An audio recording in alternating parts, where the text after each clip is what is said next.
Hey, it's Ron Toy with the Ron Toy team, Cross Country Mortgage, licensed residential mortgage loan officer here in Texas, coming to you live. Want to bring some updates on the market, what to expect, what's going on, economic reports that are coming out in the future. If you're late joining the live, no worries.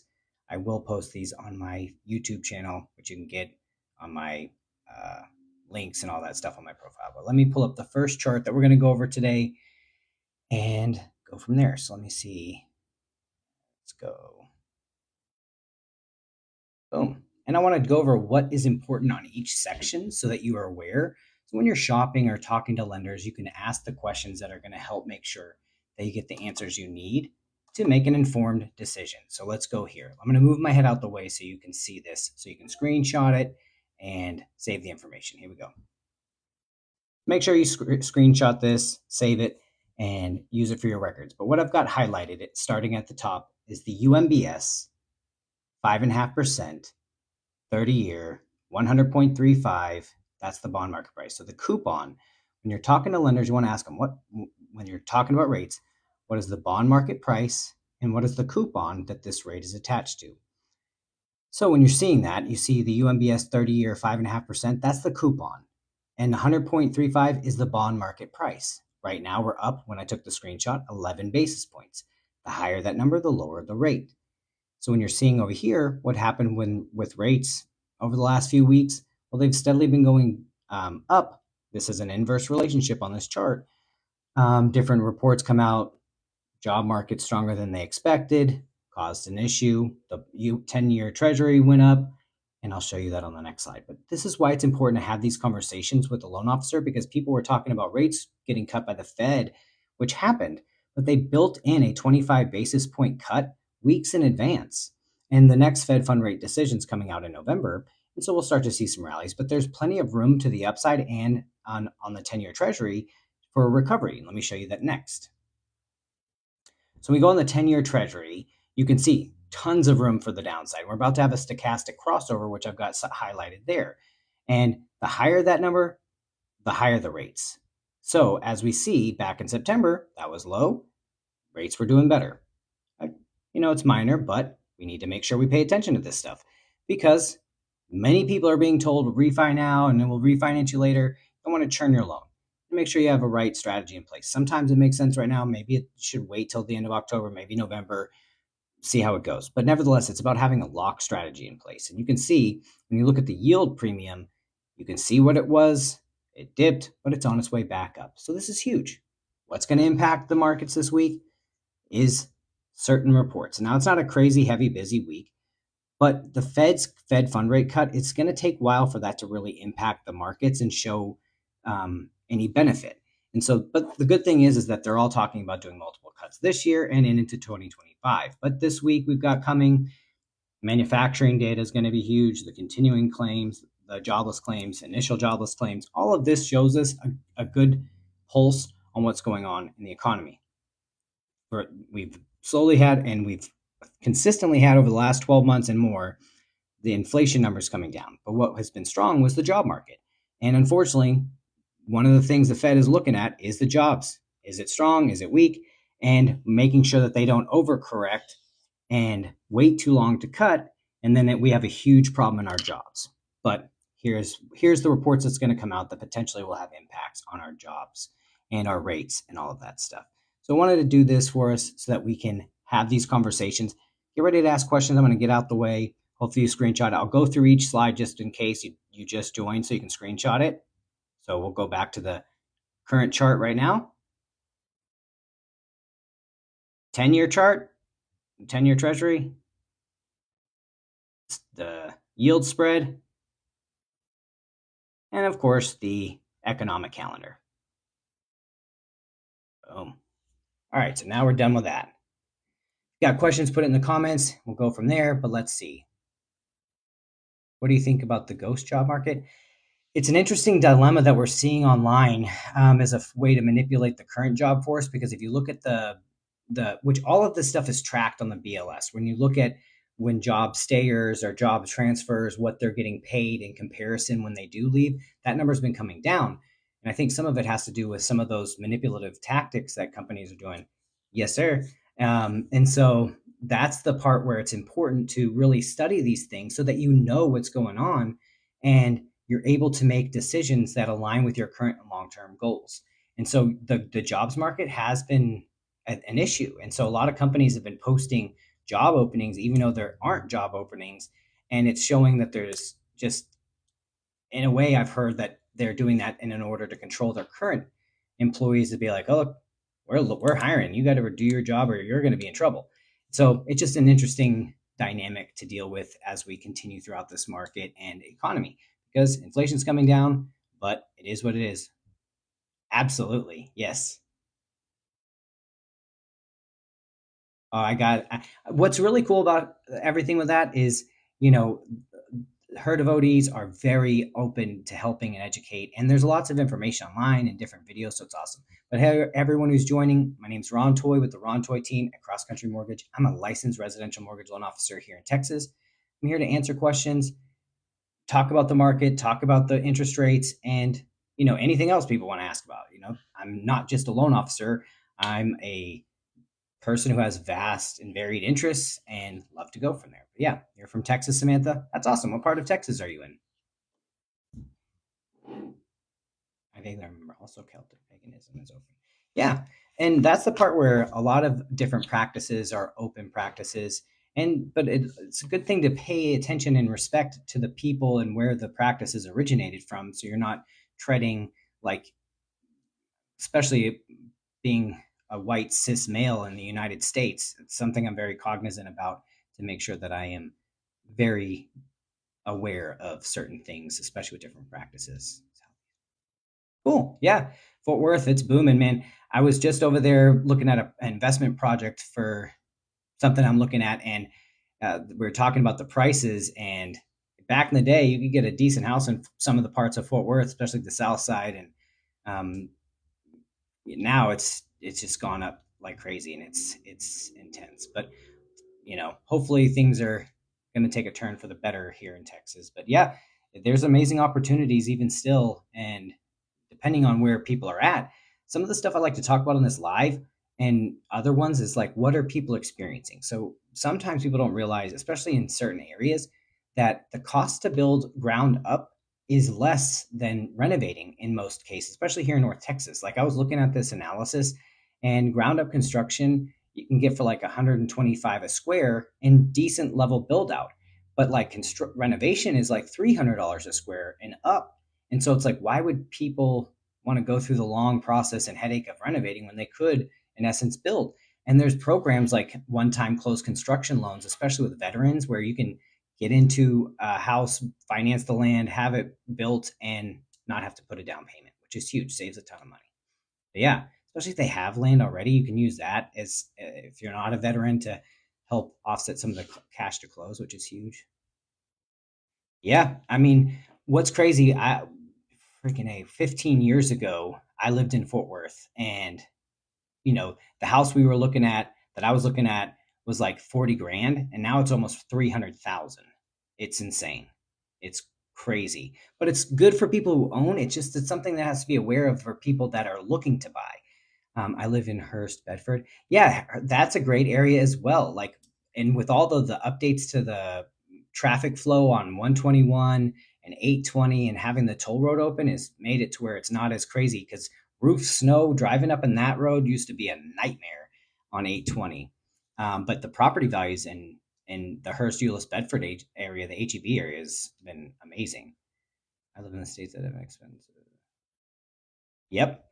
Yeah, California, New Jersey, they're all great. They're all up. But that's where some of this, I love to do this. Yes, roof snow is like the bane of everybody's existence. It's insane. And if you've been there, it can still bring forth a little bit of a trigger, a little trauma. And if I did that, I apologize, because I need to put a trigger warning when I mention roof snow in that entire stretch of 820. But yeah, but some of the things that make Cali a little bit more affordable in a sense is the way their property taxes are, like, and some other states too, because like Texas, our property taxes are high. Like some areas 2.3, 2.4%, where in some states it's like less than 1% or 1%. And if you're looking in like the jumbo market, or let's say over $1 million, that's a significant amount of money saved, on property taxes. But yeah, but that's the part where I love these lives because it helps people with who are on different ends and spectrums of their journey, right? Because some people are buying a $70,000 condo or duplex or something that that's smaller, and that's great. They should start there and not feel like, oh gosh, I shouldn't have these conversations with somebody until I'm buying some big huge elaborate property. But it's building blocks. And even if you can afford a massive crazy property, maybe right now it's better to build your real estate holdings in a small, more manageable way to where you're not getting out in front of your skis. And that's where I feel like individually and culturally there's a shift in America where people are no longer feeling the pressure to keep up with the Joneses and try to like overspend and impress people that don't matter. And I love that because I say this on most of my lives is if I could go back in time, and I've shared this with my son who's 20, if I could go back to when I was 20, what would I do differently? And I always joke with him like, hey, buddy, I'm a time traveler. I was 20, I'm now 41. If you follow some of the steps, like imagine me as I'm coming back to you at 20 years old saying, hey, bud, you do these, and these, in the next 20 years, you're going to be good. He at least listens. But like if I could go back to when I was 20, what would I do? Or 21 or whatever age younger than I am now. I've shared it all my lives. I would buy a fourplex and I would live in one side, stay in it 12 months, and then set myself up to go buy another fourplex after that. Because after 12 months, as long as you've been in your home 12 months, if you get a rental agreement, it helps offset the hit to your debt to income, but you don't have to put 20% down on the next property. You can buy it as a primary. So then I would stay in that place for another 12 months and do it again and repeat and repeat and repeat until I had enough property and passive income to replace my income that I have that I need for a job and have freedom, go travel, do whatever, and be done. Because I think that's what I want more people to be cognizant of is what is their number that they need to be able to be free. And let's build a scenario and a situation where you can achieve that. My mom and I are trying to find somewhere to move around Fort Worth that's affordable in a nice area. Yeah, there's a bunch of nice areas around Fort Worth that are still affordable, different property tax rates. So there's in my on my profile there's a link to my calendar. I'd love the chance to talk with you and just share some information and make sure you interview some loan officers. Make sure that we align with your current long term goals.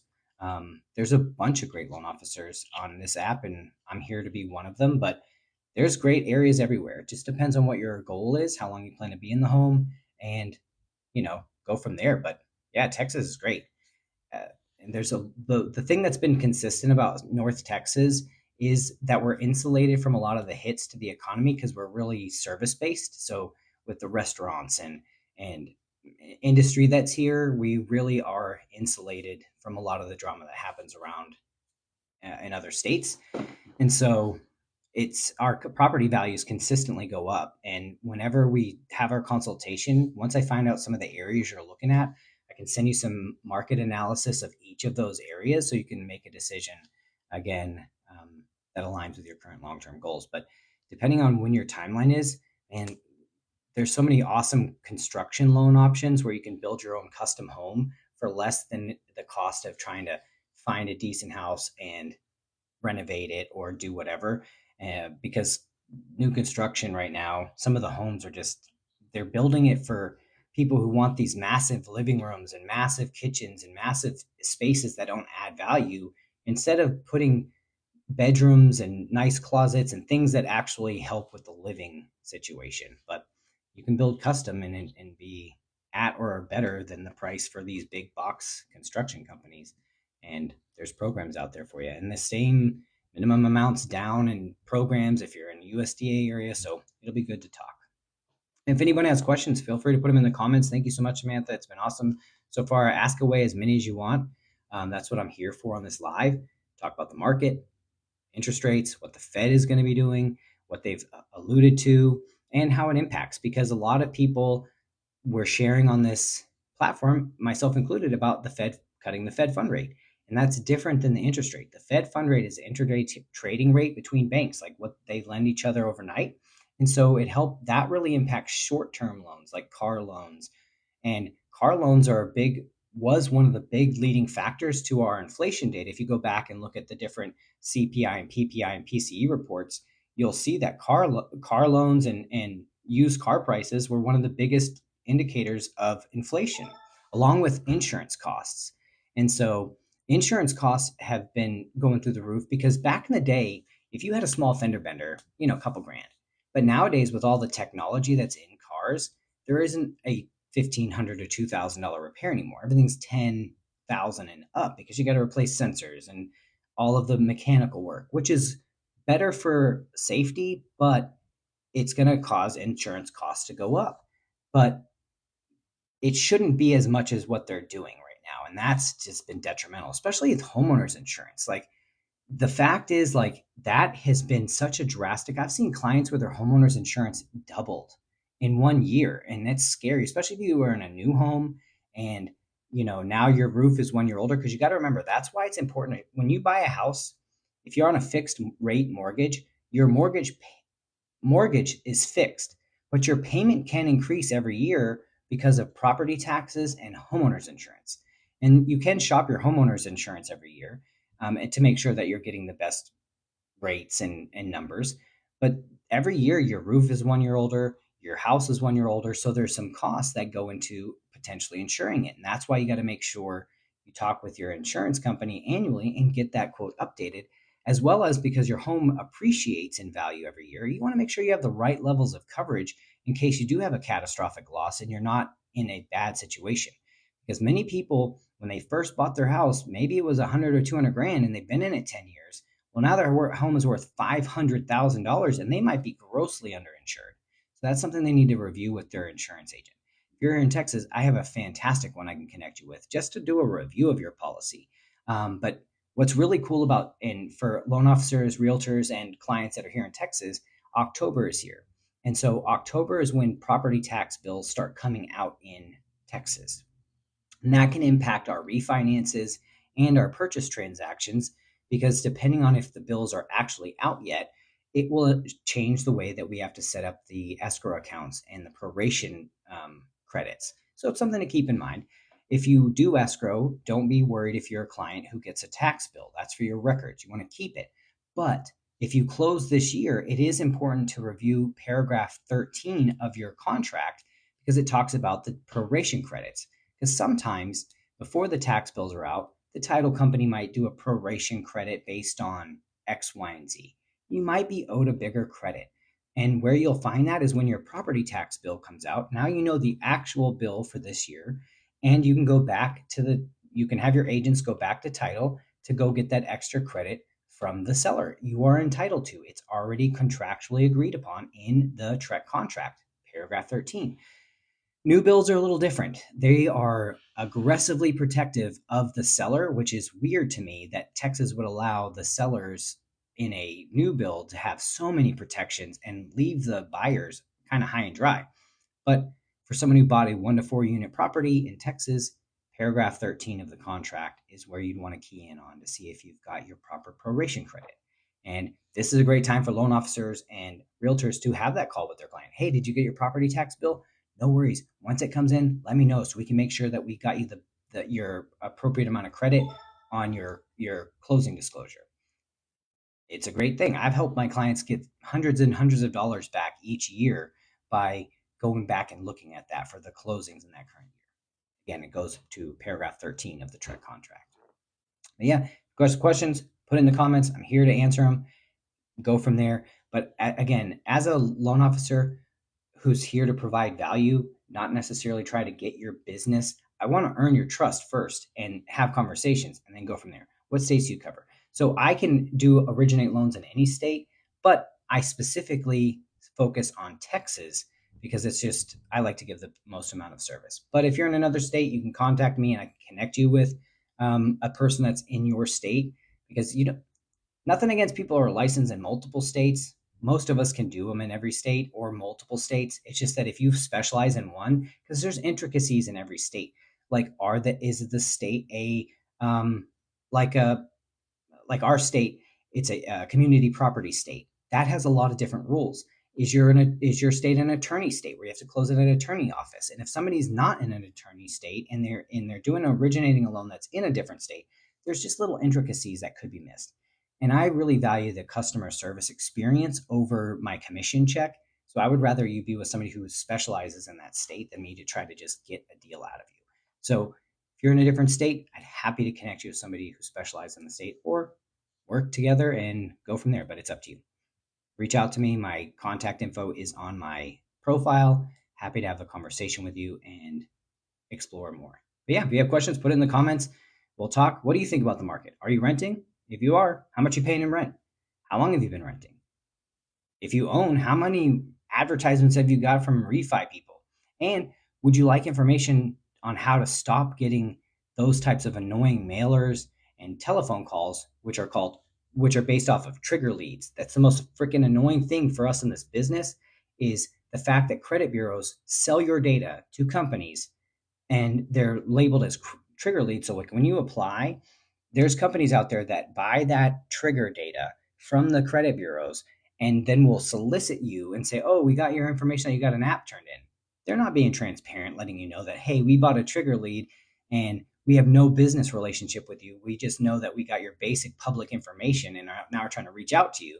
They try to spin it, but it's just creepy to me. Like, I don't like that they can do that, but it is what it is. And if you want to know how to stop that, let me know and I can pull up some information and put that in the background for a second so you can see. But yeah, it's going to get crazy out there because people are desperate. And the further we get through this in society where more things are online, which I love, it's more efficient. There's going to be more people that rely on mass blanket targeted stuff than relationships. I'm a relationship based loan officer. So most of my referrals come from realtors or business partners like family lawyers, financial advisors, tax professionals, construction companies, and places like that. I'm also in a couple different private equity groups, and where we go from there. I'm also in a group with loan officers across the United States, and we share some tips and tricks and different things that's going on in each other's market. But yeah, if you have questions, like I said, put in the comments. Also, if you join later in this live, I always post these to my YouTube channel, usually a couple days later, just in case you want to go back and reference other data and information. But yeah, I just like to share, chit chat, connect people, and go from there. And also talk about other stuff. Like, I read a shit ton of books and I like talking about that. I invested a ton in my emotional intelligence. Obviously, if people mention the Santa Muerte statue behind me and her altar and different things. So I enjoy talking about different levels of spiritualism and their practices and my journey about all that. But again, always here to talk and answer questions. I mentioned about the market, where we're at. I just got a notification about where we are with market. We're currently up 6 basis points at 100.3 on the UMBS 30-year 5.5% coupon. But with the plans on trying to keep oil prices down, that's going to be huge. Do you think requesting closing costs in an unattractive? No, I do not think it's unattractive. There's a way to position that, and it's a great conversation to have. So this just happened on a client that I have under contract right now that's closing on the 15th of November. So the home was on the market for a little while, and they recently had a price reduction. And so a way to go in and get some of those major amount, because they got 15,000 in seller concession, they offered a little bit more than the price. So they came in above current asking, because there was a price drop, saying, hey, we're willing to come in here because we think the property is going to appraise, but we want this number back in seller concessions. And of course, the seller's good because they know what they need to make, and the seller's agent was happy. So they got to get 15,000 in seller concessions, which helped cover almost all their cash to close. And it's a great opportunity. It's really just on how the offer is written and the approach that your agent takes when submitting the offer, especially if you're working with a good loan officer, because I'll call the listing agent myself and assure them of our ability to close quick, smooth, and on time, proactive communication through milestone updates in my CRM, but also every Tuesday I do Tuesday update calls. So a lot of it goes together. Most houses in my area are selling at least 50K over. Yes, and that's the part, again, where it's strategic. Now, obviously, if you find a home that you really like, maybe you have to go in with a different offer. But sometimes if you've got a little bit of patience in you and your agent's looking, look for homes that might have been sitting on the market a little bit or had recent price reductions. And if the property will appraise for the original asking price, that might be an opportunity to get it. Now, in a market where things are going over 50,000 over list, that could be a little bit more of an emotional call. Closing quick is of value there. And so most people, if you can close in 10, 15 days to compete with cash offers, now all of a sudden you are coming up and you might not have to bid over a list because you're coming at them with a different mode. And if you're a person who's looking to buy a primary, putting together letters, most states, I don't know if every state allows it. Texas does. If you want to put a little intro, hey, here's my family. I know that you're getting lots of offers, but I just want to tell you why your home means a lot to me. Put that included in your offer. And sometimes playing towards someone's emotions is important. I would love to know that my home is going to a family who's going to, when I was in Richardson, I've sold multiple properties. And when I got those letters and I see that it's a family who's, wants to put their kids in the school district and that meant more to me than an extra $10,000 from some investor or 20,000 or what doesn't matter the thousand. And that's part of it is kind of getting a feel for it, having a good agent that's willing to negotiate and have a conversation, and also position you in the best place to take advantage of the market. Again, look for homes that have recent price drops, if there are any. Look at homes that have been on the market for more than 20, 30 days. And those might be the opportunities to get in, especially if you're a first-time home buyer. Just keep in mind, if you're a first-time home buyer, statistically, you're going to be in your first home 3 to 6 years. So don't feel super pressured to get the perfect every single thing you want in your home. Get the must-haves. Like if you really love taking baths, don't compromise on the bath. If you really need a large closet, don't compromise on the closet because you're not going to add those things later in your first home. Get them. But other stuff, look for opportunities to grow your return on investment quicker. Like if it's a 1.5 bath, is there space to add the extra other half of the bathroom? Because then that can add 50 to 75,000 in value quickly. So if you're looking to sell in 3 to 6 years, it's a good return. So let's say I made 2 offers in the last month. My offers were not accepted.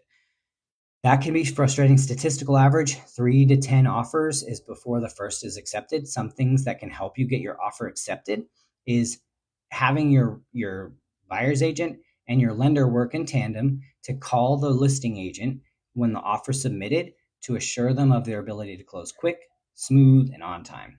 I want move-in ready, but I might have to compromise looking for a condo. Totally understandable. Move-in readies can be good, but look at potential opportunities for you to increase your return on investment because some people will get put off by carpet, right? Or put off by outdated cabinets or some other thing. But just remember, if you do those updates, that's your equity gain. And if depending on what needs to be done, it could be an energy efficient update, that could be a tax deduction, but especially with condos, typically they're not massive square footage. So if you had to update the bathroom to bring it current, maybe it costs you $5,000 out of pocket. But with the different financing opportunities that are like at IKEA, and some people might laugh at IKEA. I don't know what your budget is, but I'm just saying, let's say a normal condo, which I've shared on here is like, man, if I go back, get a condo like here in Texas, a $70,000, $80,000 condo, your payment's going to be like $800, $900 a month, but it's easily debt servicing. But in your situation, if you're looking for something, maybe look at that opportunity in a different light because you know it's not your forever home. What could you do to go into a condo that maybe you could do a couple updates on that will then increase the value of that property while you're living there, but you can take advantage of the market so you're not overspending on a home that's already been renovated. Because maybe they did it and it looks good to you, but maybe there's things you didn't want done or would have wanted done differently. So it's an opportunity for you to have a blank slate because construction and renovation doesn't have to be intimidating if you have the right connections. Something I would encourage you to do, Coco, is talk with your loan officer and ask if they're in a BNI group or a networking group, and if they have connections with contractors and handyman and appliance maintenance people, because those people and those connections can help you with success in home ownership. And also make sure that you have a good home warranty in place because that'll protect your small appliances and incidentals so that you're not out if like the water heater or AC goes out, they usually cover them. But I would look at the opportunity of a home that might need a little bit of updates in a condo and take advantage of that in a and make your money instead of letting an investor make it. Something I've also shared, imagine if you started documenting this on social media, start to finish, the offers that are not accepted, the once you are accepted, that entire process. Once you get into the home, any updates, because there's so many channels on here that are like DIY and little small projects. And it's like you go to Home Depot, get some of those paint sticks, and you can trim out the door and make it look like a high-end, super fancy door for like $150. Paint the door like your interior doors, and now your home almost looks custom because you applied these little things that then you used on your content for your social media and build out a channel. So there's so many cool opportunities now in 2024 and as we enter 2025 that could really revolutionize the process of home buying and home ownership, that could be almost commoditized in a sense, or get your creative outlet going. But don't be afraid of a little bit of work, especially in condos, because you're only responsible for walls in. And so, like, you want it to be modern. There's these really cool um, textures and applications where you can make it look like concrete walls and make it look really modern and cool. Go to IKEA, which some people might laugh at, but dude, their financing sometimes is like 0%, super good. And kitchens go out of date every 5 years or so. And so you don't want to spend $50,000 on a kitchen that you're not going to be in forever. So go spend $5,000 on some cool, modern, sleek counters and countertops. Have IKEA put it in, and now your home looks super modern. You've customized it to your own desire and not had to pay the premium of someone else doing that work for you. So if you're struggling, there might be an opportunity to find those homes that other people are too intimidated to buy, and you go in and you make the money. And 3 to 6 years from now, or 2 years, whatever your time period, now you've increased your equity position because you weren't afraid to replace tile. It's awesome. Thank you. The last condo I put an offer on had 35 offers. Jeebus Christmas. What state are you in?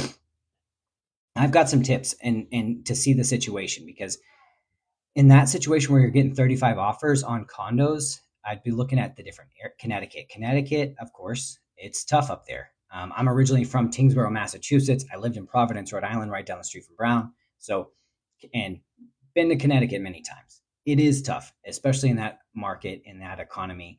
And so, are you stuck in one area? Do you have to be in that one specific area where you're putting offers? Have you broadened your search a little bit? Not that you have to, but if I'm in that scenario and I'm putting myself, one as the person making the offers, one as the realtor, and one as the lender. So I'm going to give you 3 scenarios. If I'm the one putting in the offers, and each condo I'm looking at has 35 offers or multiple offers, which is common. Okay, no, I'm flexible. I work remote. If you're flexible and you work remote, New England is huge. Well, it's not huge, it's small. You can get to every state real quick, but there's so many opportunities in different areas where you might be able to reduce your stress and frustration and capitalize and look at different building opportunities and city development. Now, you don't want to wait too long and get analysis paralysis, but if we're going to focus on the area you've already been putting offers, I might look at homes that have been on the market a little bit longer. And why? Because with condos, certain things that impact a condo is like home, if it's a warrantable condo or not. That impacts it if depending on your financing. And what are the experts saying the rates will be in the end of the year? They're not really. I'll touch on yours, user, blah blah blah, with the dog picture. They're not really predicting what rates will be. They're just predicting that there's going to be a potential few more rate cuts by the Fed.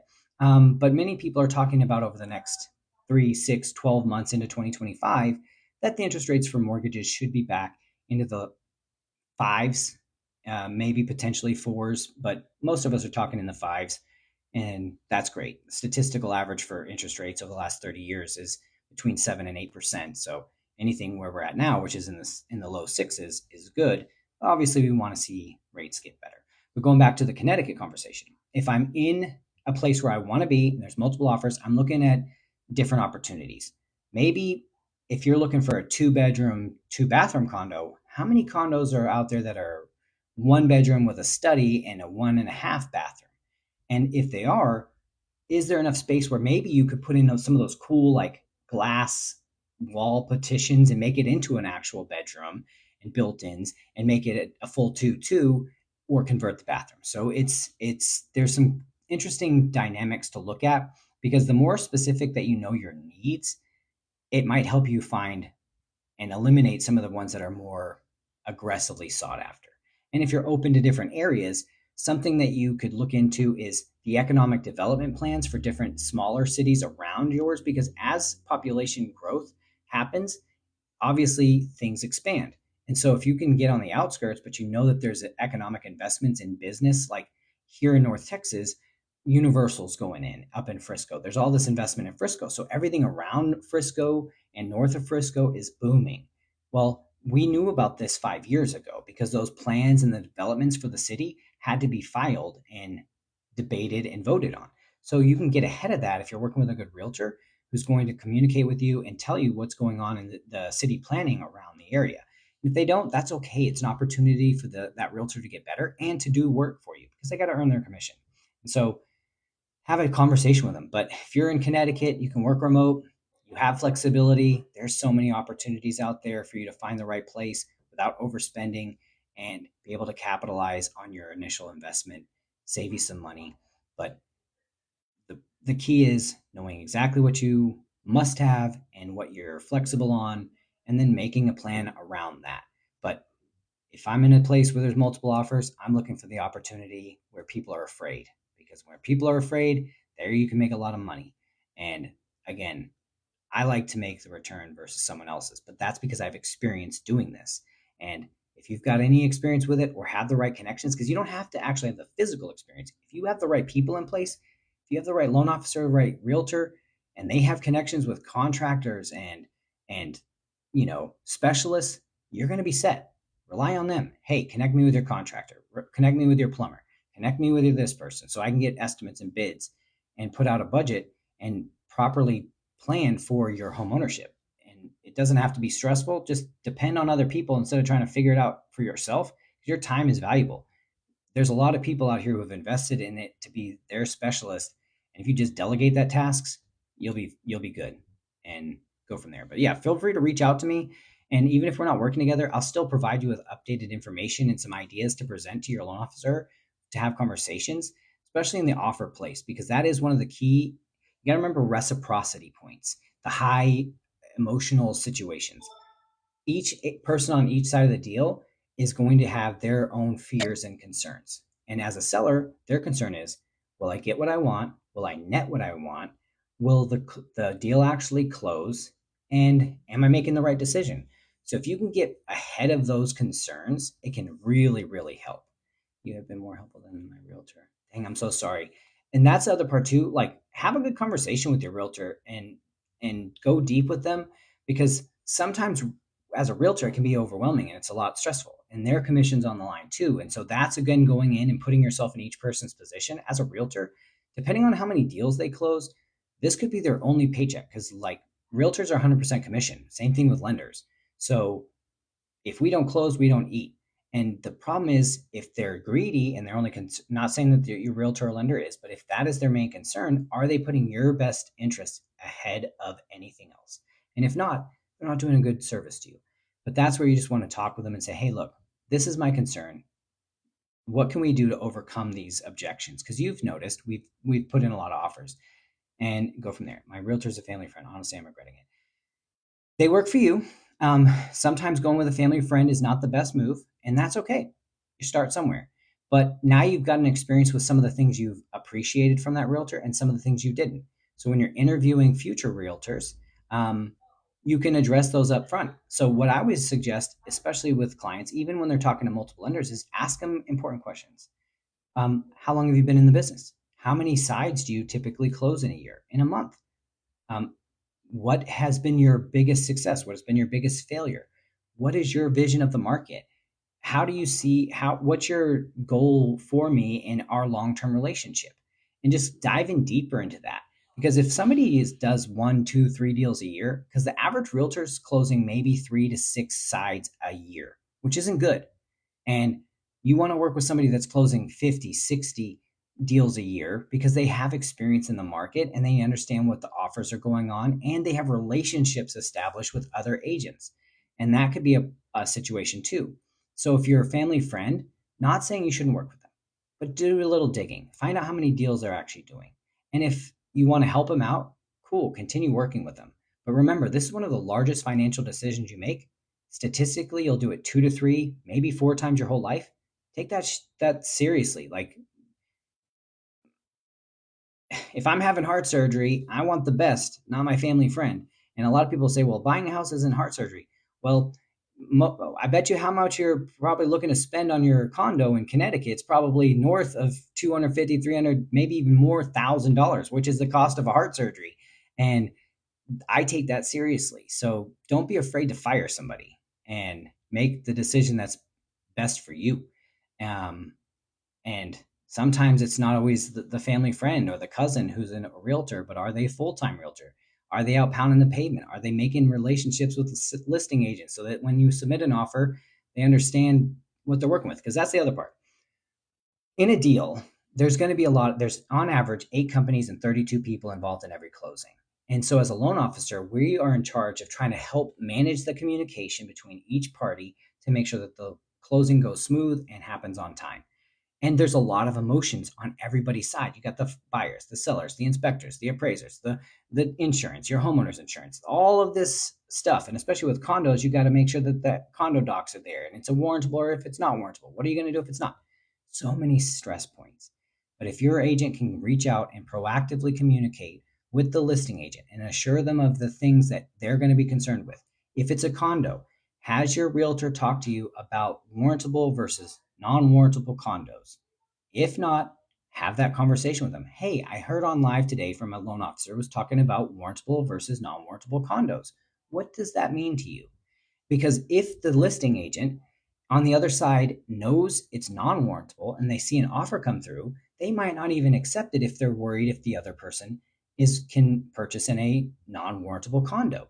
But if they look up the condo, the HOA, if it's warrantable or not, your buyer's agent, your agent, could proactively say, hey, I looked up your property. I did the work. I see that this property might not be warrantable, but don't worry, my clients approve conventional. They're putting this amount down, so they only need a limited review, and we'll be good to go. Even if it's not limited, here's how we plan to attack that and go here, here, and here. We can put X amount down to overcome any of these objections. Because that's the thing with condos. A lot of times people will take a cash offer because they're worried about the financing side because of the warrantability of the condo, which as a consumer, you want to know if it's a warrantable condo or not. You want to know what's the percentage of renters, what's their budget, how much do they plan each year in their budget to make sure that they have set aside for reserves. Are they putting 10% or not in reserves? And because if something catastrophic happens, you are only responsible for walls in. What happens to the building if there's a fire or some kind of drama or a blizzard knocks the roof out? And so these things are important, warrantable versus non-warrantable. But if they're accepting cash offers, it's because they don't want to deal with that question. But your agent can get ahead of it by addressing how you can overcome each of those positions depending on the condo and what the condo questionnaire and docs come back with. And if your loan officer hasn't had the conversation with you about those plans of attack with a condo, that's a good opportunity for you to call your loan officer and ask them, hey, again, I was on a live with a loan officer in Texas, and he was talking about warrantability of condos. What is our plan of attack if the condo we go in is non-warrantable? Most good lenders have a condo desk that can help the condo get their warrantability in place, and even with FHA too, and conventional. So there's opportunities to fix any issue. It's just that's where you got to attack it with the right team.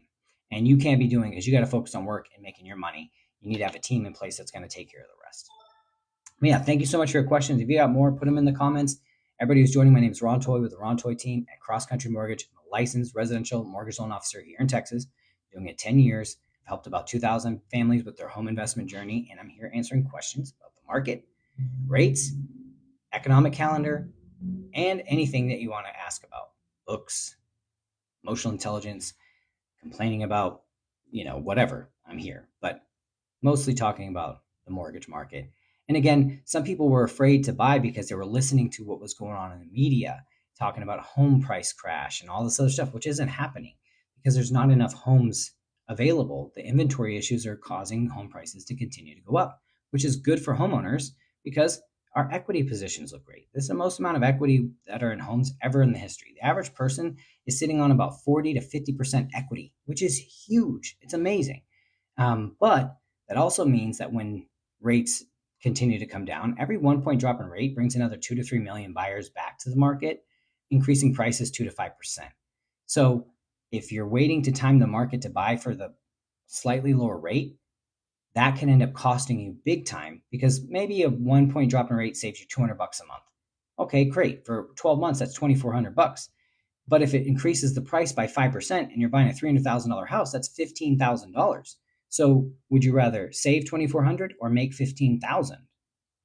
I'd rather make 15,000. And so that's where having these conversations, because not everybody has ever been told that, hey, this is what the cost for waiting is going to be for you potentially. And this doesn't even calculate the year waiting of if you're paying rent, because if you're paying $2,000 a month in rent while you're waiting for the rates to drop 1 point, that's an extra 24,000. So when you add the 24,000 to the 15,000, your opportunity cost is near 40, 45 grand. And people wonder why every year they're getting further and further behind.